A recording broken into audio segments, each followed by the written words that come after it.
alimullahu annahu lam yujad. Satu mungkin yang diketahui oleh Allah, Allah mengetahui dan Allah ada kemampuan, tapi Allah tak buat. Satu mungkin Allah ketahui, Allah menguasai, Allah mampu, tapi Allah tak buat. Iman kepada Abu Jahal tak ada. Sepanjang hayat Abu Jahal duduk dengan Nabi itu, dalam zaman Nabi lah, tak beriman.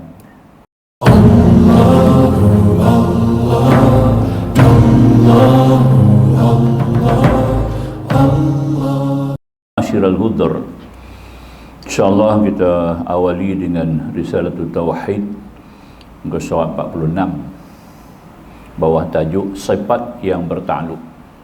Sesudah kita membicarakan sifat-sifat ma'ani dan lanjutan mengenal pula sifat-sifat yang lain, diakhiri dengan sifat ma'nawiyah, maka wajar juga kita mengenali akan ta'luk sifat-sifat ma'ani itu. Berkata musannif rahimahullah ta'ala anhu, adalah sifat yang punya ta'luk ialah 6 sifat. Sifat ma'ani 7 lah. 7 tapi 6 yang ada ta'luk. Satu sifat tidak ada ta'luk, yakni sifat hayat. Al-hayatu tak ada, ya, dia tidak ada ta'luk. Sebab dia berdiri dengan zat Allah Subhanahu wa taala, dia tidak mentahirkan ya apa-apa urusan daripada sifat hayat itu. Berbeza dengan sifat sifat kudrat. Nampak bekasan sifat kudrat itu ya, di alam langit bumi yang kita lihat sekarang. Ya, makhluk, wujudnya makhluk ini, adanya alam langit bumi ini mentahirkan suatu kenyataan yang jelas bahawa itu adalah sifat kudrat. Ini dikatakan tadi ini ta'luk, ya, fokus daripada sifat kudrat itu menjadi menciptakan makhluk itu sendiri, mengada ataupun menidakkan. Maka dikata di sini sifat yang punya ta'luk ialah 6 sifat daripada sifat ma'ani jua, iaitu kudrat, iradan, ilmu sama', basar dan kalam. Hayat tidak masuk, kerana sifat-sifat yang tersebut itu selain daripada sifat berdirinya pada zat, ia melampaui kepada yang lain. Artinya zahir, ya, takluknya kepada yang zahir yang dapat kita lihat, antaranya sifat kudrat lah, ya, melampaui kepada yang lain. Adapun sifat hayat, maka ia tiada bertakluk kerana hayat tidak melampaui ke lain daripada berdiri pada zat. Nampak, ya? Hanya ia menjadi syarat pada akal, bukan syarat pada Allah Ta'ala. Syarat pada akal secara akaliyah, secara munasabahnya, secara jelasnya. Makanya apa kita nak sebut, orang yang boleh bekerja, dia boleh bekerja, dia boleh melihat, dia boleh mendengar, dia boleh berkata-kata, dia boleh bergerak, boleh berjalan, ya, dengan syarat dia kena hidup lah. Kalau tak hidup, macam mana dia nak bergerak? Kalau tidak hidup, macam mana dia nak menzahirkan kuasa dia, kedarat dia? Maka itu hidup ni, hayat ni merupakan syarat, ya, bagi satu-satu zat yang hidup. Maka tentulah khusus kepada Allah Subhanahu wa taala yang maha hidup. Maka itu sifat-sifat yang 6 tadi ini yang masuk dalam kudrat, iradan, ilmu, sama', basar, kalam, mestilah datang daripada yang hidup, yakni Allah. Maka itu hidup ni, hayat ni tidak ada takluk. Jadi maka dikata oleh musannif bahawa hanya ia menjadi syarat pada akal bagi sifat ma'ani. Makna ta'luk iaitu sifat itu menuntut serta melazimkan perkara yang lain yang bertambah atas berdirinya pada zat. Umpama sifat kudrat itu ia menuntut akan perkara yang lain, iaitu menjadikan mungkin atau mengadam akan dia, kemudian ia daripada ia berdiri dengan zat. Makna ta'luk dalam kitab-kitab lama, kitab-kitab turas ditulis dengan ta'luk. Jadi maksud ta'luk ialah menuntut sifat kepada perbuatan yang bertambah. Tangan berdiri pada badan, tuntut buat kerja. Nampak? Faham, Tangan berdiri pada badan, badan tu zat, tangan tu sifat. Bila tangan tu berdiri pada badan, baru tuntut buat kerja. Jadi adanya tangan kerana untuk bekerja. Tapi bukan itu syarat kepada Allah, tidak. Allah bukan ada syarat pada kudrat kena buat alam lah. Itu kena faham pula ya. Walaupun Allah berkudrat, tapi bukan kudrat itu berfungsi kerana untuk menjadikan alam. Itu jangan sekadar begitu. Harus pada Allah. Kudrat adalah sifat subuti, sifat yang berdiri kepada Allah, yang sabit pada zat Allah Subhanahu Wa Taala. Jadi untuk menzahirkan kepada kita kenyataan bahawa Allah itu bersifat dengan kuasa, maka Allah cipta langit dan bumi dan cipta kita sendirilah. Jadi dengan adanya wujudnya kita dan alam jagat raya ini memberi dalil bahawa zat yang bernama Allah, yakni Tuhan yang bermakam ketuhanan tadi, mempunyai kuasa. Jadi kalau kita tak nampak bekas-bekas langit dan bumi ini, tidak adalah kenyataan untuk kita menghukum pada akal kita bahawa Allah itu berkuasa.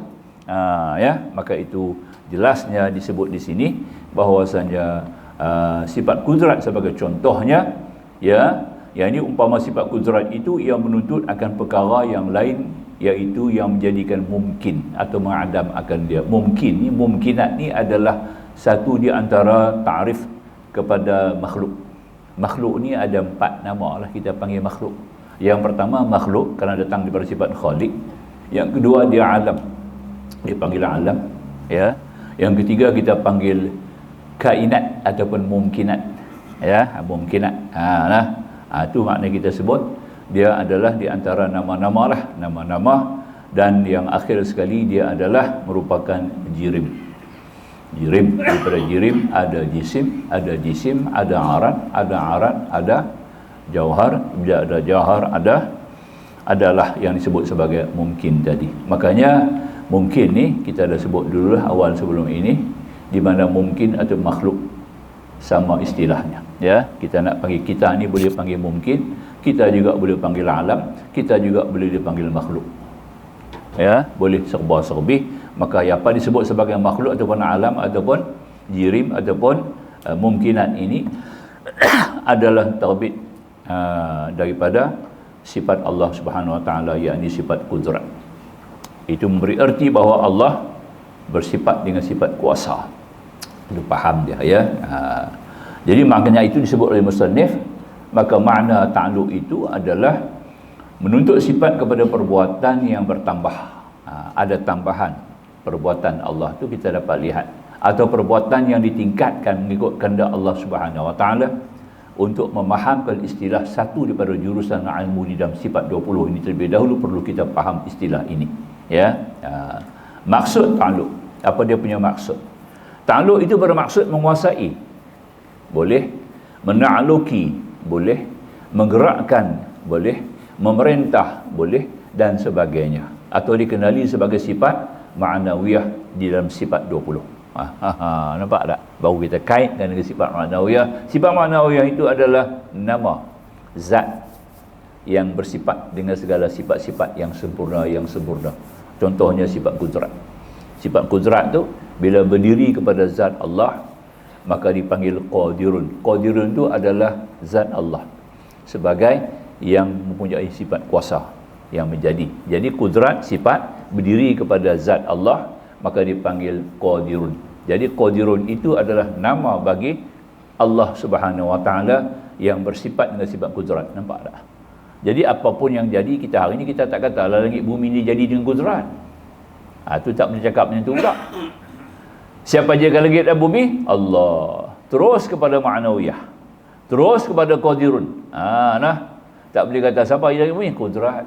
Tak boleh tu. Salah. Ya, silap. Ya, macam kita buat kerja, siapa buat kerja ni? Tangan. Nampak? Siapa yang lukis ni? Tangan Pak Mat. Kita sebut terus, siapa yang lukis? Pak Mat lah. Nampak bekasan tangan Pak Mat tu di lukisan. Ya, lukisan itu memberi dalil bahawa Pak Mat tu adalah pelukis. Faham ya? Boleh nampak tu. Jadi kerja tangan tu adalah melakukan kerja, satu kerja tambahan. Bukan kata ada zat tu ada tangan saja, dia ada kerja lebih tangan tu, fokusnya, ta'alluqnya iaitu bekerja. Macam itulah Allah Subhanahu Wa Taala, yang mana zat Allah Subhanahu Wa Taala mempunyai sifat Allah itu iaitu al-qudratu. Bila ada sifat qudrati yang disebut tadi ini, maka tuntut melaksanakan, mencipta, menjadikan alam langit dan bumi. Nampak tak? Tapi sifat kudrat Allah, dia tidak takluk kepada Allah. Kalau takluk kepada Allah, dia boleh membinasakan zat Allah pula. Nampak? Sebab tu dia hanya fokus takluk dia kepada mumkinat, kepada alam, kepada makhluk. Tu nak kena faham macam itulah maknanya. Baik. Jadi maka dikata tadi ini, ya, itu yang kita kenali sebagai sifat yang kita takluk Allah Subhanahu Wa Taala. Nak kita faham tak katalah. Ya, baik. Kalau kita nak halusi, nanti kita buka satu-satu lah, baru kita boleh nampak. Dan makna mungkin itu iaitu perkara yang harus adanya dan tiadanya. Fi'lu kullu mumkinin aw tarkuhu, sifat harus bagi Allah, pada Allah, ya. Mungkin ni ialah perkara yang harus adanya dan tiadanya. Orang Melayu kata mungkin. Arabnya mungkin. Dibaca dengan mungkin, mungkin. Jadi pada perkataan mungkin tu jadilah bahasa Melayu kita mungkin. Apakah hari ini ustaz nak main ke tidak? Kemungkinan akan hadir. Sebab cuaca elok. Dia pun tak kata apa. Tak terima apa-apa informasi daripada dia. Nampak tak? Jadi kita kata mungkin. Jadi kedatangan ataupun tidak adalah mungkin. Itu dia panggil mungkinat. Faham? Jadi mungkinat ni hanya bersifat kepada makhluk. Ya, makhluk saja yang dipanggil mungkin. Kerana kita dikena jadi. Ada yang Tuhan bagi jadi, ada yang Tuhan tidak bagi jadi. Maka itu dalam mungkin ini pernah kita sebut dulu bahawa mungkin ini ada 4 bahagian. Ada 4 bahagian. Kita sebut bahagian dah senang. Yang pertama dia panggil mungkin mawjud ba'dal adam, ain. Mawjud ba'dal adam. Satu mungkin yang mawjud sebelum dulu dia tidak ada. Sekaranglah kita. Jadi kita masuk dalam mungkin ni. Sekarang kita ada, dulu kita tak ada. Nampak? Ya. Sebelum ini kita tidak ada. Jadi sekarang baru kita ada. Jadi kita ni masuk dalam kumpulan mungkin mawjud ba'dal adam. Yang tak ada kita tu pun ditadakkan oleh Allah. Yang ada kita sekarang ini pun diadakan oleh Allah. Nampak? Jadi harus pada Allah mengadakan kita atau menidakkan kita. Wajib ke Tuhan mengada kita? Tu kena faham baik-baik. Ya, tak wajib. Kalau wajib, makna kata kalau Tuhan tak buat kita salah. Salah pasal apa tak buat. Maka itu harus satu pekerjaan sifat makhluk dia panggil, sifat baru bagi ada. Itu satu pertama. Kedua mungkin ma'dum ba'dal wujud. Nombor 2 dia panggil mungkin ma'dum ba'dal wujud, satu mungkin yang tidak ada, sebelumnya ada. Siapa yang ada? Bapa, tok, nenek kita dah kembali ke rahmatullah. Mereka pernah wujud dulu, sekarang mereka tidak ada. Nampak tak? Mereka wujud dulu, siapa bagi ada? Allah. Dah mereka tak ada, sekarang siapa bagi tidak ada? Allah. Jadi mereka itu masuk dalam kumpulan mungkin ma'dum ba'dal wujud. Ya. Waktu asar tadi dah terlepas. Waktu asar tadi masuk dalam mungkin ma'dum ba'dal wujud. Apa-apa yang kita buat tadi sebelum yang kita ada sekarang ini dipanggil mungkin ma'dum ba'dal wujud. Dia tidak ada, sebelumnya dia ada. Asar tadi wujud kan? Zuhur tadi wujud kan? Tapi sekarang sudah tidak ada lagi asar. Sekarang sudah maghrib, hampir kepada isya. Nampak tak? Masuk isya pula, maghrib tu jadi mungkin ma'dum ba'dal wujud. Nampak tak ya? Kita tidur pula, kita bangun besok pagi lagi, hari ni 23 hari bulan masuk dalam kumpulan hari ma'dum ba'dal wujud. Itu dia. Yang ketiga mungkin sayujad. Sayujad dal. Sayujad ni dia bakal akan ada. Besok belum tentu ada. Aisyah belum tentu datang. Dalam duduk maghrib ni menjadi kiamat, runtuh habis semua. Sekonyong-konyong boleh jadi. Tu dia. Tak gitu. Macam jadi di maghribi baru ni, ya kan? Ya, gerak gempa yang menelan hampir 4,000 orang lebih mati. Ya. Suatu negara Islam, populasi dia 98% Muslim. Tapi maksiat dia 80%. 80%. Dia punya maksiat lagi teruk. Sama naik macam barat, ya. Di pantai-pantai perempuan-perempuan boleh pakai bikini, boleh separuh bogel. Di kolam-kolam renang, nampak tak? Boleh minum arak, mandi dengan arak terus. Ambil arak tuang atas kepala. Ya, ada kelab-kelab malam, tarian-tarian bogel, nampak tak? Oh, teruk, hebat sangat-sangat depa. Tapi di keban negara berparlimen, beraja. Ya, Islam agama rasmi. 98% population dia Muslim. Tapi maksiat dia cukup banyak. Cukup ketara sangat-sangat. Bukan kata banyak saja, terlalu ketara dan melampau. Nampak dah? Ya. Seolah-olah macam mencabar Tuhan. Ya. Apa Tuhan boleh buat?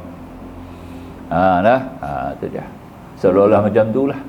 Tak indah kepada kewujudan Allah Subhanahu Wa Taala. Tidak indah kepada kewujudan agama dan hukum hakam. Tidak indah kepada syariat yang dibawa oleh Nabi SAW. Banyak perkara. Maka itu wajar turun bala yang berat. Tu. Dulu kita dengar negara Turki dah banyak jadi. Sebab Turki masa Mustafa Kemal Atatürk sama lagu negeri barat dah. Maka tu turun bala tak berhenti. Zaman Sultan Murad Khan. Di Sultan Murad Khan yang pertama sampai Sultan Murad Khan yang keempat, tak ada jadi gerak gempah. Tak ada jadi. Bila dia ambil alih, jatuhnya Turki dalam peperangan dunia yang kedua. Ketika itu dia ambil alih oleh pemerintahan secara republik oleh Presiden Mustafa Kemal. Maka keadaan sudah berubah. Datanglah bala bertubi-tubi. Nampak tak? Ya. Itu dia sekarang dah mulalah. Tapi dia punya nak tinggal budaya maksiat tu, nak kikih budaya maksiat tu bukan mudah.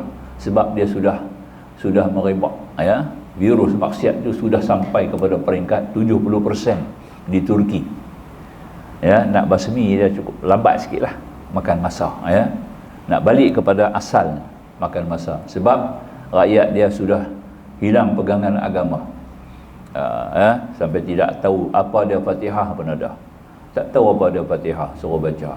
Ada yang tak tahu selawat. Kata selawat tu apa, dia gelak pula. Selawat dia gelak. Nampak? Sampai tahap tu duk ada negeri sekarang di Turki. Ya. Sama naik dengan kita. Kita pun begitu je. Ada yang tak tahu mengucap pun ada. Tak tahu mengucap. Tu dia nah. Tak gitu kan? Tahun 80-an dulu saya pun bawa anak terona, kapit anak terona pergi akad nikah. Anak terona Pulau Pinang masuk tak apa lah cerita ni, benda lama nah. Tak tahu bang kapit hajat jadi kita jadi tolong bawa dia pasal pak dia tu. Pak dia duk mengaji kat kita. Jadi atas nama pak dia pun ikut pergi lah. Ustaz tolonglah ikut mai. Pergi nampak tak? Maka masa tu kita panggil qadhi. Tak ada pentadbir agama lagi. Masa tu jawatan qadhi lah. Qadhi tanya kat dia, habaq tak rukun Islam? Habaq. Dia tanya rukun Islam tu apa? Dia tanya, Allah. Saya macam nak tersepuk jatuh. Rukun Islam tu apa? Dia tanya, Allah. Qadhi kata rukun Islam pun hang tak tahu. Aku tak tanya lagi tahu mengucap tu macam mana. Nampak? Kata dia. Selawat Nabi Ustaz. Dia kata selawat macam mana? Dia tanya balik, selawat macam mana? Allah. Dan Tok Qadhi kata tolong bawa asal budak ni masuk bilik, pi ajak dia dulu. Saat ni zaman main lain nampak. Pi ajak dia. Apa dia rukun Islam, apa rukun iman, ajak dia mengucap, ajak dia selawat. Saat ni kita main akad nikah lain tu dia. Sampai tahap tu lah saya pun punya menyelesai. Tapi nak buat macam mana? Dia ingat anak lagu pak mengaji. Pak dia mengaji pun tak tahu nak kata lah, mengaji subuh ke tidak. Ini tahun 80-an ni. Tahun 80-an. Sekarang 23 lah. Ya, macam mana tu? Inilah kita kata tadi, mungkin banyak lagi lah, ramai lagi lah. Ya. 68% mengikut statistik pada tahun 92. Ya. Tahun 92 statistik umat Islam di Malaysia ni 68% umat Islam tak sembahyang. Macam mana? 68% tak sembahyang. Inilah antaranya. Duk tunggu bala turun. Tu bala duk turun tak berhenti. Ya.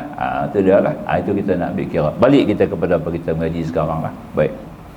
Jadi mungkin yang ketiga, mungkin sayujad, satu mungkin yang bakal diadakan. InsyaAllah. Kita guna kalimah apa? InsyaAllah. Kiranya dikendaki oleh Allah. Sebab tu adanya insyaAllah. Ya. Itu dia lah. Jadi bila kita sebut insyaAllah, artinya mungkin sayujad. Masya Allah, mungkin mawjud ba'dal adam. Dan mungkin ma'adum ba'dal wujud. Tuan-tuan dengar cerita tadi yang juga tak boleh mengucap tu, tentu dalam jiwa-jiwa kita ni kata apa? Masya Allah. Masya Allah tu mentahirkan mungkin mawjud ba'dal adam atau mungkin ma'adum ba'dal wujud. Jadi sekarang mungkin sayujad, bakal akan datang. Apa nak jadi? Bakal akan datang. Apa nak timbul? Bila nak kiamat? Ini masuk dalam mungkin sayujad. Mungkin yang akhir sekali, alimullahu annahu lam yujad. Satu mungkin yang diketahui oleh Allah. Allah mengetahui dan Allah ada kemampuan, tapi Allah tak buat. Satu mungkin Allah ketahui, Allah menguasai, Allah mampu, tapi Allah tak buat. Iman kepada Abu Jahal tak ada. Sepanjang hayat Abu Jahal duduk dengan Nabi itu, dalam zaman Nabi lah, tak beriman. Iman kepada Abu Lahab tak timbul. Jadi kita nampak dalam hayat Abu Lahab tu ada satu saat dia beriman, tak ada. Jadi yang tidak beriman itu Allah boleh buat. Abu Lahab, Abu Jahal tu jadi orang yang beriman, Allah boleh buat, tapi Allah tidak buat. Ada sebab-sebab lah. Jaiz, dia panggil jaiz nazari dalam hukum, dalam bab mantik, kita sebut jaiz nazari, harus, tapi dengan nazar. Kita kena fikir, kena kaji, kena tengok apa punca. Itu dia panggil jaiz nazari. Yang kita kenapa Allah tidak zahirkan iman kepada Abu Lahab? Bahasanya dia sebab saudara Nabi betul, darah Nabi. Nabi darah dia. Ya. Kenapa Abu Jahal? Bukan orang lain Abu Jahal ni. Pupu dengan Nabi. Pupu. Nah. Pun tak dapat petunjuk. Dekat. Boleh kata ahli keluarga rumah lah tu. Ya. Tidak beriman. Macam mana Al-Habsyi Imam, macam mana tadi Bilal Al-Habsyi datang daripada Syria. Boleh beriman? Tak kena mengenal dengan Nabi pun. Salman Al-Farisi daripada Parsi boleh beriman. Kenapa? Suhail Ar-Rumi datang daripada Rom, boleh beriman. Ini kita nak faham. Ini kita panggil adam apa? Mungkin alimullahu annahu lam yujad. Satu mungkin ini diketahui oleh Allah, yang ada kemampuan Allah boleh buat, tapi Allah tak buat. Orang 1000 kepala tak ada. Nampak? Orang 10 tangan tak ada. Gambar ada 10 tangan. Gambar ada, orang tak ada. Orang kepala gajah ada. Tuhan tak buat orang kepala gajah. Gambar ada. Patung ada. Sebab tak masuk akal. Nampak tak? Kalau buat orang kepala gajah, kena tutup habis semua universiti dunia. Nampak tak? Bercanggah dalam bidang apa? Biologi, ya. Dalam bidang biologi sudah bertambah. Kena ubah kitab-kitab apa. Para saintis semua sudah pening kepala. Macam mana orang boleh kepala gajah? Boleh hidup ke badan manusia kepala gajah? Boleh? Apa dia kepala gajah, kepala orang ni, apa dia punya beza? Jauh sangat. Dengan kepala nyamuk pun jauh beza. Tak boleh sangat kan? Itu dia. Itu kita ambil kira. Memang tak masuk akal. Tidak boleh dirumus sebagai ilmu dan tidak boleh disusun sebagai fan ilmu. Nampak tak? Kerana dia bercanggah dengan kemunasabahan akal. Nampak tak? Boleh sebab tu Tuhan tak buat. Tuhan tak buat tu sebab dia tidak ada kemunasabahan daripada segi ilmu akli. Nampak tak? Tidak ada kemunasabahan, Tuhan tak buat. Macam Abu Lahab lah. Walaupun dia pak saudara Nabi, tidak ada langsung keimanan. Datang dakwah Nabi, seruan Nabi bertubi-tubi pun dia tidak ada keimanan. Perlu dinazarkan kenapa dia begitu. Kenapa dia tidak mau beriman kepada Nabi. Inilah yang mesti dilahirkan sebagai hujah-hujah yang kita kena bangkitkan. Ada sebab-sebabnya. Yang kita tak kajilah. Baik. Sambung. Dan laginya, Masuk pada makna ta'alluq tadi, masuk pada mungkin, habislah mungkin tu. Dan makna mungkin itu perkara yang harus adanya dan tiadanya, yang boleh berubah-ubah, dan termasuk pada mungkin itu perkara mustahil aradi. Nampak tak? Mustahil aradi. Bukan mustahil mustahil daruri, mustahil aradi. Perkara mustahil dan wajib aradi, iaitu mungkin yang tertakluk oleh iradat Tuhan jadikan, maka wajib ia menerima jadi. Kita dengar bunyi guruh di langit. Kalau bunyi guruh ni orang dia kata apa? Tanyalah siapa, hujan lah. Orang tak kata tak ada. Bunyi guruh ada ria nak jadi, orang tak kata dulu tu. Bunyi guruh ni hujan nak turun ni. Itu kita panggil apa? Harus aradi. Harus aradi. Sebab alam bumi ini aradiyah, benda yang berubah, yang bergerak, yang berubah-ubah. Ya, langit bumi ini ada masuk dalam kumpulan aradiyah, boleh berubah, nampak? Ya. Hari ni ada gunung, 10 tahun dulu ada gunung, mai hari ni tak ada gunung, dipetarah habis. Jadi taman. Di Saudi, ya kan? Contohlah. Ya. Asal Jabal Rumbah, yang di mana berdiri tentera-tentera Islam dengan pemanah tinggi 2000 kaki. Mungkin tu, Lani tinggal berapa tinggi? Lani tinggal 6 kaki ya. Daripada 3000 kaki jadi 6 kaki. Nampak tak? Orang pakat nak ambil gambar. Dia tinggal sikit dan hujung, tek sikit saja. Kata yang ni lah Jabal Uhud. Buka dalam buku, dalam sirah, Jabal Uhud ni hebat. Rupanya bukit dia kecil. Nampak tak? Orang tak mengaji sejarah, dia kata bukit kecil, tentera pemanah naik atas tu. Naik atas bukit. Tak payah naik lah bukit tu, tak tinggi mana. Dia tak kaji. Wasianya asal bukit Jabal Rumbah. Rumbah nama dia, Jabal Rumbah tu, Jabal Uhud tu. 2000 kaki tinggi masa tu. Mai Saudi dia tarah habis. Katanya tarah lagi tu sampai habis kalau boleh, tak mau taruh dah. Takut ada kurafat, dia kata. Wahabi ni dia cukup takut daripada kurafat. Mai kurafat sikit ubah, mai kurafat sikit runtuh, mai kurafat sikit tarah. Nampak? Tu depa. Ya.